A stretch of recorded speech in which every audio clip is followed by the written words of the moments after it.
नमस्कार, मैं आत्मप्रिया आर्य KP news bulletin में आपके साथ। सबसे पहले एक नजर डालते हैं आज के मुख्य समाचारों पर।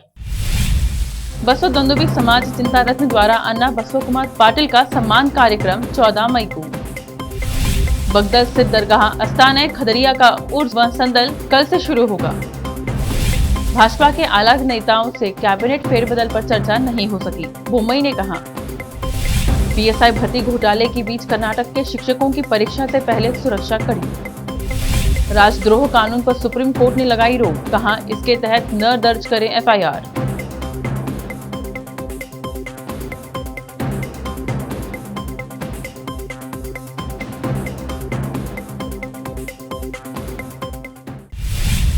अब समाचार विस्तार से। पहले स्थानीय समाचार। बसव दुंदुभी समाज चिंता रत्न द्वारा अन्ना बसव कुमार पाटिल के सम्मान कार्यक्रम के दौरान बसव बेळगु ग्रंथ का विमोचन किया जाएगा। यह कार्यक्रम का आयोजन शहर के रंग मंदिर में किया जा रहा है। इस संबंध में बसव प्रभु स्वामी ने पत्रकारों से बात करते हुए कार्यक्रम की जानकारी दी। इस अवसर पर शाहीन शिक्षण संस्था के अध्यक्ष डॉक्टर अब्दुल खदीर और अन्य उपस्थित थे। कैमरामैन साबिर खान का कवरेज। ನೆನಪು ಮಾಡಿಕೊಳ್ಳೋದ್ರ ಮುಖಾಂತರವಾಗಿ ಜಾತೀಯತೆಯ ಮತಾಂಧತೆ ಹೊರಟು ಹೋಗಿ ಸಮಸಮಾಜದ ಭಾವ ಬರಲಿ ಅಂತೇಳಿ ಅಲ್ಲಿ ಶೀಲವಂತ ಲಾವಣ್ಯವತಿ ಪಾತ್ರಧಾರಿಯನ್ನು ಮಾಡಿ ಮಕ್ಕಳ ಮುಖಾಂತರವಾಗಿ ಉದ್ಘಾಟನೆ ಮಾಡಿಸ್ತಕ್ಕಂಥದ್ದು. ಇನ್ನೊಂದು ವೈಶಿಷ್ಟ್ಯ ಈ ಕಾರ್ಯಕ್ರಮದೇನೆಂದರೆ ಬಸವಣ್ಣವರು ತ್ರಿಕಾಲದಲ್ಲಿ ಪೂಜೆ ಮಾಡತಕ್ಕಂಥ ಒಂದು ಮನೆ, ಅರಿವಿನ ಮಹಾಮನೆ ಬಸವ ಕಲ್ಯಾಣದಲ್ಲಿ ಇದೆ. ಭಾಳ ದೊಡ್ಡ ಇತಿಹಾಸ. ಇತ್ತೀಚೆಗೆ ಅನುಭವ ಮಂಟಪ ಪ್ರೋಗ್ರೆಸ್ ಮಾಡ್ತಾ ಇದ್ದಾರೆ, ಅಭಿವೃದ್ಧಿ ಮಾಡ್ತಿದ್ದಾರೆ. ಅದರ ಜೊತೆಗೆ ಪರುಷಕಟ್ಟೆನೂ ಸಹಿತ ಅಭಿವೃದ್ಧಿ ಆಗ್ತದೆ, ಅರಿವಿನ ಮನೆಯೂ ಸಹಿತ ಅಭಿವೃದ್ಧಿ ಆಗಬೇಕು. ಅಲ್ಲಿ ದೊಡ್ಡ ಮಹಾಮನೆ ಇತ್ತು. ಅಲ್ಲಿ ತ್ರಿಕಾಲದಲ್ಲಿ ಬಸವಾದಿ ಪ್ರಮುಖರು 770 ಅಮರಗಣಗಳು ಪೂಜೆಗೊಳ್ತಾ ಇದ್ದರು. ಆ ಒಂದು ಐತಿಹಾಸಿಕವುಳ್ಳಂಥ ಅರಿವಿನ ಮನೆಯಿಂದ ಅಲ್ಲಿನ ಅಕ್ಕನಾಗಲಾಂಬಿಕಾ ಮಹಿಳಾ ಗಣದವರು ಜ್ಯೋತಿಯನ್ನು ಹೊತ್ಸ್ಕೊಂಡು ಬರ್ತಾರೆ. ಆ ಜ್ಯೋತಿಯಿಂದ ಈ ಒಂದು ಕಾರ್ಯಕ್ರಮ ಉದ್ಘಾಟನೆ ಆಗ್ತದೆ. ಆಮೇಲೆ ಬೆಳಗ್ಗೆ ನಾವು ಅವತ್ತು 14ನೇ ತಾರೀಕು 9ವರೆಗೆ ಬಸವೇಶ್ವರ ಒಂದು ಮೂರ್ತಿಯ ಇಂದ ಅಲ್ಲಿ ಪೂಜೆ ಮಾಲಾರ್ಪಣೆಯನ್ನು ಮಾಡಿಕೊಂಡು ಅವರಿಗೆ 60 ವರ್ಷದ ಸಂಭ್ರಮ ಇರೋದರಿಂದ 60 ಕಾರುಗಳನ್ನು ತೆಗೆದುಕೊಂಡು ಅಲ್ಲಿಂದ ರ್ಯಾಲಿ ಮಾಡಿಕೊಂಡು ಕನ್ನಡಾಂಬೆ ಸರ್ಕಲ್ವರೆಗೆ ಬರ್ತೀವಿ. ಅಲ್ಲಿಂದ ಮಕ್ಕಳ ಕೋಲಾಟ ಸಾಂಸ್ಕೃತಿಕ ಕಾರ್ಯಕ್ರಮದಿಂದ ಅವರನ್ನು ಪೂಜ್ಯರನ್ನು ಮತ್ತು ನಮ್ಮ ಅಣ್ಣವರನ್ನು ಸ್ವಾಗತ ಮಾಡಿಕೊಂಡು ರಂಗಮಂದಿರಕ್ಕೆ ಕರ್ಕೊಂಡೋಗಿ ವಿಶೇಷವಾಗಿರ್ತಕ್ಕಂಥ ಕಾರ್ಯಕ್ರಮವನ್ನು ನಾವು ಮಾಡ್ತಾಯಿದ್ವಿ. ಹಾಗಾಗಿ ಇಂಥ ಒಂದು ಕಾರ್ಯಕ್ರಮಕ್ಕೆ ನೋಡಿ, ಬಸವ ಬೆಳಕು ಒಂದು ಪುಸ್ತಕ, ಮತ್ತೊಂದು ಏನಂತಂದರೆ 60 ಜನರಿಗೆ ದಾಂಪತ್ಯ ಧರ್ಮದಲ್ಲಿ ಭಾಳ ಯಶಸ್ವಿ ಜೀವನವನ್ನು ಮಾಡಿರ್ತಕ್ಕಂಥವರಿಗೆ ಪ್ರಶಸ್ತಿಯನ್ನು ಕೊಡ್ತಕ್ಕಂಥ ಕಾರ್ಯಕ್ರಮ ನಾವು ಇಟ್ಕೊಂಡಿದ್ದೀವಿ. ಇದು ಕೇವಲ ಕರ್ನಾಟಕದವರಿಗೆ ಅಂತಲ್ಲ, ಕರ್ನಾಟಕ, ಆಂಧ್ರ। बीदर के बगदल ग्राम में रहे दरगाह अस्ताना खदरिया का उर्स व संदल कल 12 से 14 मई तक मनाया जा रहा है। इस संबंध में दरगाह के सज्जादे डॉक्टर मोहम्मद इदरिस ने पत्रकारों से बात करते हुए उर्स व संदल के संबंध में विस्तार से बताया। उन्होंने कहा कि संदल के दौरान विभिन्न कार्यक्रम का आयोजन किया जा रहा है, सभी से भाग लेने की अपील की है। कैमरामैन साबिर खान का कवरेज। अस्सलाम वालेकुम रहमतुल्लाहि बरकातहू। बगदल विलेज बगदल तालुका ज़िला बीदर में हर साल की तरह इस साल भी बड़ी धूमधाम से उर्स मनाया जा रहा है और उर्स जिसमें तमाम लोग शिरकत करते हैं। बड़ी मोहब्बत और खुलूस से ये उर्स अंजाम पाता है। 12 मई 2022 बरोज़ जुमेरात बगदल शरीफ में उर्स मनाया जा रहा है। बाद असर संदल खादरिया मंजिल से निकलता हुआ आबादी में गश्त करता हुआ दरगाह शरीफ पहुंचेगा। हज़रत खादर वली गंज सवाई गंज बख्श का उर्स शरीफ की तकारीब 12 मई से शुरू हो रही है और 14 मई तक रहेगी और बाद असर संदल निकलेगा और बादशाह संदल माली होगी। उलमा मशाइख की में तमाम उलमा मशाइख शिरकत करेंगे। उसके बाद उलमा और मशाइख का बयान होगा और उसके बाद मशहूर मारूफ क़वालियाँ होगी और 13 तारीख को चिरागा रहेंगे और उस उलमा मशाइख का बयान रहेगा और उसके बाद क़वालियाँ होगी और 14 तारीख को ख़त्म कुरान बाद फजर खत्म कुरान होके फातिहा ख़वानी के बाद रुखसत होगी। आज बीदर में वासवी कनक परमेश्वरी जयंती महोत्सव मनाया गया। आज शहर के चौबारा क्षेत्र में रहे पांडुरंग मंदिर में पूजा आदि की गई। इसके अलावा आज जयंती के अवसर पर एक रैली का आयोजन किया जा रहा है, जो मंदिर से निकलकर शहर के विभिन्न मार्गों से होते हुए वापस पांडुरंग मंदिर पहुंचेगा। इस अवसर पर डीवी सिंदोल ने बात की। कैमरामैन साबिर खान का कवरेज। अब देखते हैं समाचार राज्य के। मुख्यमंत्री बसवराज बोम्मई ने मंगलवार को कहा कि वह कैबिनेट फेरबदल पर चर्चा के लिए भाजपा के शीर्ष नेताओं से नहीं मिल सके, क्योंकि गृह मंत्री अमित शाह और भाजपा के राष्ट्रीय अध्यक्ष जेपी नड्डा शहर में नहीं हैं। सीएम ने यह संवाददाताओं से कहा, मेरा इरादा कैबिनेट में बदलाव पर चर्चा करना था, लेकिन हमारे अध्यक्ष नड्डा जी और अमित शाह शहर में नहीं हैं, इसलिए मैं बुधवार को बेंगलुरु लौटूंगा। सूत्रों ने बताया कि बोम्मई ने बुधवार को अमित शाह से मिलने का समय मांगा है। बोम्मई पर मंत्री पद के उम्मीदवारों का दबाव है कि वे जल्द से जल्द अपने मंत्रिमंडल का विस्तार या फेरबदल करें। कर्नाटक के प्राथमिक और माध्यमिक शिक्षा मंत्री बीसी नागेश ने कहा कि विवादास्पद पीएसआई भर्ती घोटाले के बाद विभिन्न जिलों में 15,000 नौकरियों के लिए शिक्षकों के लिए प्रतियोगी परीक्षा अब कड़ी निगरानी में आयोजित की जाएगी। नागेश ने कहा कि हम उम्मीदवारों की 2 स्तरीय स्क्रीनिंग को लागू करके कड़ी सतर्कता सुनिश्चित कर रहे हैं, जिसमें पुलिस अधिकारी और शिक्षा अधिकारी उम्मीदवारों की अच्छी तरह से जाँच करेंगे। परीक्षा केंद्रों के अंदर घड़ियों सहित किसी भी इलेक्ट्रॉनिक उपकरण की अनुमति नहीं होगी। फुल प्रूफ परीक्षा कराने के लिए हर जिले में पुलिस अधीक्षक, जिला पंचायत के मुख्य कार्यकारी अधिकारी और उपायुक्त सहित 3 सदस्यीय समिति नियुक्त की जाएगी। किसी भी कदाचार से सख्त कार्रवाई की जाएगी। कांग्रेस कर्नाटक समिति के अध्यक्ष डीके शिवकुमार ने आरोप लगाया कि राज्य के उच्च शिक्षा मंत्री डॉक्टर सीएन अश्वत्थ नारायण ने कांग्रेस के वरिष्ठ विधायक एमबी पाटिल से मुलाकात की और उन्हें सार्वजनिक मंच पर शामिल मुद्दों को उठाने के खिलाफ सुरक्षा की मांग की। हालांकि पाटिल और अश्वत्थ नारायण दोनों ने आरोप को खारिज करते हुए कहा कि इसमें कोई सच्चाई नहीं है। अश्वत्थ नारायण ने एमबी पाटिल से सुरक्षा की मांग करते हुए कहा कि कांग्रेस पार्टी को उनके खिलाफ कुछ नहीं करना चाहिए। जब उनसे पूछा गया तो उन्होंने कहा कि यह निजी बैठक थी, क्योंकि वह पाटिल शैक्षणिक संस्थान चलाते हैं। पाटिल ने कहा कि वह वहां नारायण से मिलने गए थे सलाह लेने के लिए। यह आरोप लगाते हुए कि राज्य में बड़े पैमाने पर भ्रष्टाचार है, जहां सरकारी सेवा में एक निर्दिष्ट पद के लिए रेट चार्ट का उल्लेख है। शिवकुमार ने सरकार को उन समाचार पत्रों को नोटिस जारी करने की चुनौती दी जो पुलिस सब इंस्पेक्टर भर्ती घोटाले के बाद कहानी चलाते थे। कलबुर्गी रेलवे स्टेशन का railway border passenger service committee के सदस्य शिवराज गंदगे, जेएल लगवानी और भारतीय जनता पार्टी के महाराष्ट्र के कार्यदर्शी इतमुदुरु ने स्टेशन का दौरा करके स्टेशन में सुरक्षा और व्यवस्था की जांच की। उन्होंने मीडिया से बात करते हुए कहा कि समिति देश के सभी रेलवे स्टेशनों का दौरा कर व्यवस्था की जांच कर रही है। इस अवसर पर कलबुर्गी स्टेशन मैनेजर आर मोनोए सहित अन्य अधिकारी व कर्मी उपस्थित थे। कलबुर्गी से आलम पाशा का कवरेज। यात्री सेवा समिति, रेलवे मंत्रालय, रेलवे बोर्ड के सदस्यगण पूरे देश में रेलवे स्टेशन और रेलवे की व्यवस्था, सुरक्षा और स्वच्छता के बारे में निरीक्षण करने के लिए प्रवास करते हैं। हमारी एक महत्वपूर्ण कमेटी है रेलवे बोर्ड की, जिसे रेलवे बोर्ड ने एमिनिटीज़ कमेटी और अन्य सर्विस कमेटी, 2 कमेटी के द्वारा निचले स्तर पे सभी स्टेशनों का रिपोर्ट तैयार करके उसको सुधारने का प्रयत्न हमारे रेलवे मिनिस्ट्री द्वारा किया जाता है।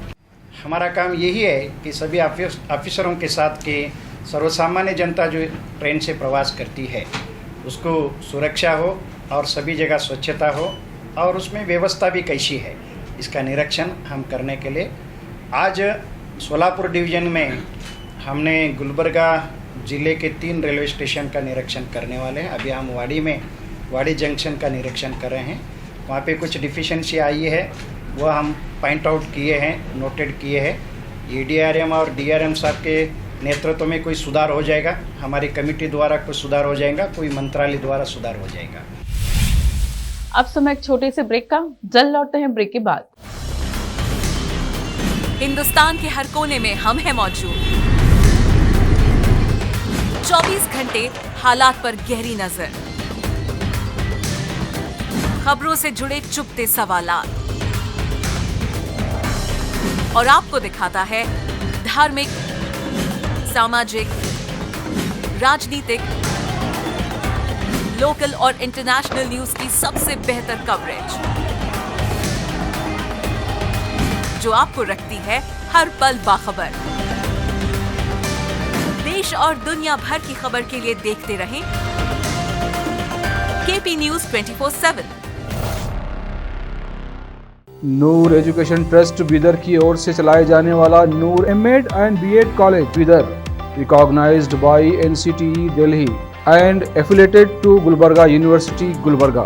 Admission are open for the academic year 2021-22. विशेषज्ञ और सक्षम शिक्षकों द्वारा शिक्षा प्राप्त करने के लिए नूर एमएड एंड बीएड कॉलेज में दाखिला लें और शांत वातावरण में शिक्षा प्राप्त करें। बीदर शहर में बेहतर शिक्षा का एकमात्र केंद्र Noor M Ed and B Ed college, Shahpur gate, Bidar. Phone numbers 9945283920, 8482221297। जब अपने सपनों का नया घर बन जाए तो उसे सजाने के लिए जहां घर की दूसरी सामग्रियों की जरूरत होती है, वही घर का मुख्य पात्र होते हैं द्वार, खिड़कियां, अलमारी। अपने सपनों के महल के लिए सुंदर बने बनाए द्वार के लिए बीदर नगर में एकमात्र दुकान है Surya plywoods and glass centre, जहां पर हर रंग, हर डिजाइन और हर प्रकार के और विभिन्न एजेंसियों के प्लाईवुड्स के दरवाजे, किचन और टॉयलेट्स में उपयोग होने वाली सामग्री और दूसरी चीजें मिलती हैं। घर बनाने में उपयोग की जाने वाली सभी चीजों को खरीदने के लिए आज ही चले आइए आपके अपने शहर बीदर का आपका अपना shop Surya plywoods and glass centre, Parvati complex, BVB college road, Bidar. अधिक जानकारी के लिए शॉप के मालिक लालजी पटेल से इस नंबर पर संपर्क करें 09844090653। रोगियों की सेवा और देखभाल करना जहां बड़े सम्मान की बात है, वहीं ये एक सम्मानीय पेशा भी है। इस पेशे को अपनाने वालों को नर्स कहा जाता है और इसका प्रशिक्षण लेने को नर्सिंग कहते हैं। इस नर्सिंग कोर्स की शिक्षा लेने के लिए सुखद वातावरण और अच्छे प्रशिक्षण केंद्र की आवश्यकता होती है। नर्सिंग कोर्स की शिक्षा देने वाला बीदर में एकमात्र केंद्र है श्री नानक झिर्रा साहेब फाउंडेशन बीदर की ओर से चलाए जाने वाला Shri Nanak Jhirra Saheb college of nursing, affiliated to Rajiv Gandhi university of health science, Karnataka, जहां पर विशाल क्लासरूम, बेहतर प्रयोगशाला, कम्युनिटी लैब, न्यूट्रिशन लैब, विशाल और सुखद वातावरण में नर्सिंग की शिक्षा देने की सुविधा, विशाल और सुंदर कॉन्फ्रेंस हॉल, हवादार और बड़ी सी लाइब्रेरी के साथ साथ सभी प्रकार की उपयोग की जाने वाली सामग्री के साथ एनाटॉमी लैब और एडमिनिस्ट्रेशन ऑफिस उपलब्ध है। Vice chairperson Mrs Reshma Kaur की देखरेख में चलाए जाने वाला और प्रिंसिपल मिस्टर महांतेश की निगरानी में बेहतर नर्सिंग ट्रेनिंग का एकमात्र केंद्र Shri Nanak Jhirra Saheb college of nursing, near Nehru stadium, Bidar. Admission are open for the academic year 2021-22. Phone number 08483228272। Break के बाद आपका स्वागत है। फिर से समाचारों का सिलसिला शुरू करते हुए देखते हैं देश और विदेश के समाचार।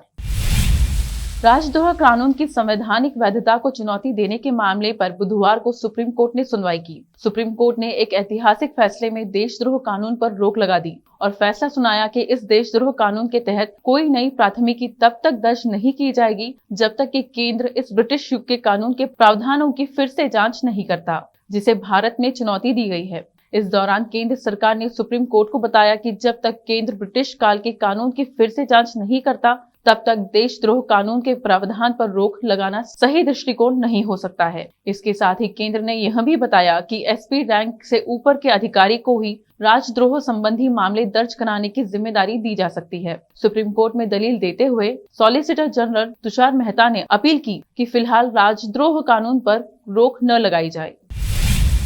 चक्रवात आसानी के बीच समुद्र से अचानक निकले सोने का रथ देखकर सभी हैरान रह गए। आंध्र प्रदेश के श्रीकाकुलम जिले में सुन्नापल्ली सी हार्बर में मंगलवार को चक्रवाती तूफान आसानी के प्रभाव के बीच एक रहस्यमय सोने के रंग का रथ देखा गया। इस घटना का वीडियो सोशल मीडिया पर वायरल हो रहा है। वीडियो में समुद्र किनारे पर मौजूद लोग रथ को पानी से खींचकर किनारे पर लाते देखे जा सकते हैं। नोपाड़ा के सब इंस्पेक्टर ने बताया कि घटना की सूचना खुफिया विभाग को दे दी गई है। एसआई ने कहा, हो सकता है कि यह किसी दूसरे देश से आया हो। हमने इंटेलिजेंस और उच्च अधिकारियों को सूचित कर दिया है।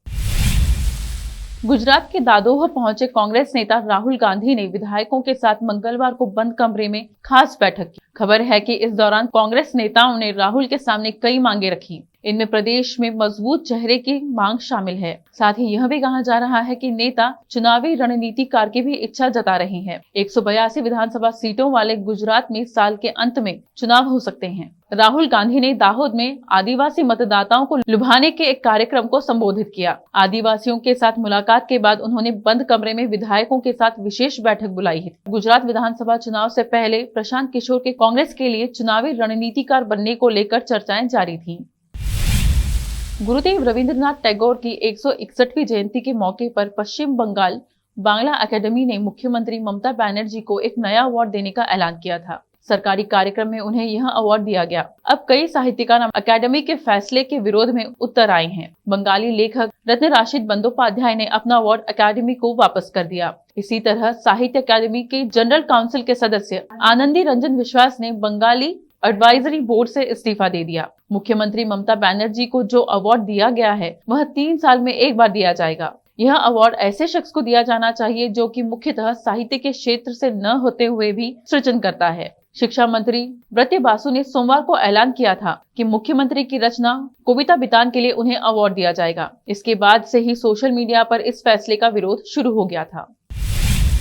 बहजोई में जिलाधिकारी मनीष बंसल की अध्यक्षता में स्थानीय निकाय नगर एवं ग्राम नियोजन विनियमित क्षेत्र समीक्षा बैठक का आयोजन किया गया। सर्वप्रथम जिलाधिकारी ने प्लास्टिक पॉलिथीन को रोक लगाने के निर्देश दिए, जिसमें समस्त नगर पालिका एवं नगर पंचायतों को निर्देशित करते हुए कहा कि एक अभियान चलाकर नगर निकायों से पॉलिथीन जब्तीकरण कर दंड वसूली की जाए एवं छापेमारी थोक विक्रेताओं एवं बड़े दुकानदारों पर की जाए। रेहड़ी पटरी वालों को परेशान न किया जाए एवं सभी नगर पालिका एवं नगर पंचायतों का दंड वसूली का लक्ष्य भी निर्धारित किया गया, जिसमें संभल एवं चंदोसी नगर पालिका का प्रतिमाह 15 लाख एवं प्रत्येक नगर पंचायत प्रतिमाह 50,000, नगर पालिका बहजोई प्रतिमाह 1 लाख। जिलाधिकारी ने सभी नगर पालिका एवं नगर पंचायतों को निर्देशित करते हुए कहा कि छापेमारी करने से पहले नगर पंचायतों में एवं नगर पालिकाओं में बैठक एवं प्रचार प्रसार कर लोगों को जागरूक किया जाए कि पॉलिथीन का प्रयोग ना करें, कि कपड़े एवं कागज के थैलों का प्रयोग करें, जिससे प्रदूषण इत्यादि से बचा जा सके।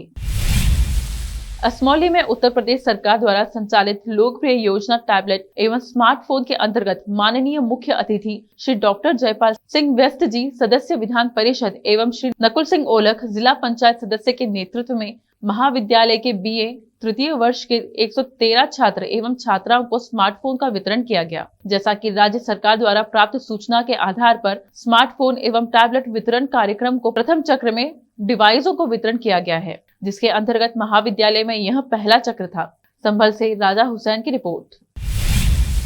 उत्तर कश्मीर के बांदीपुर जिले के सालेंदर के वन क्षेत्र में बुधवार को आतंकवादियों और सरकारी बलों के बीच भीषण गोलाबारी हुई। पुलिस, सेना और CRPF की संयुक्त टीम ने सालेंदर के जंगल की घेराबंदी और तलाशी अभियान शुरू किया। जैसे ही बलों की संयुक्त टीम संदिग्ध स्थान की ओर बढ़ी, छिपे हुए आतंकवादियों ने सुरक्षा बलों पर गोलाबारी शुरू कर दी, जिसके बाद मुठभेड़ शुरू हो गई। एक वरिष्ठ पुलिस अधिकारी ने भी आतंकवादियों और सुरक्षा बलों के बीच गोलाबारी के आदान प्रदान की पुष्टि की। सूत्रों के मुताबिक 2 से 3 आतंकियों के फंसे होने की आशंका है। कश्मीर से राजा शफी की रिपोर्ट। फिर से एक नजर मुख्य समाचारों पर। बसो दंदोबी समाज चिंता रत्न द्वारा अन्ना बसो कुमार पाटिल का सम्मान कार्यक्रम 14 मई को। बगदल स्थित दरगाह अस्ताना खदरिया का उर्स व संदल कल से शुरू होगा। भाजपा के आला नेताओं से कैबिनेट फेरबदल पर चर्चा नहीं हो सकी, बोम्मई ने कहा। PSI भर्ती घोटाले के बीच कर्नाटक के शिक्षकों की परीक्षा से पहले सुरक्षा कड़ी। राजद्रोह कानून पर सुप्रीम कोर्ट ने लगाई रोक, कहा इसके तहत न दर्ज करें FIR।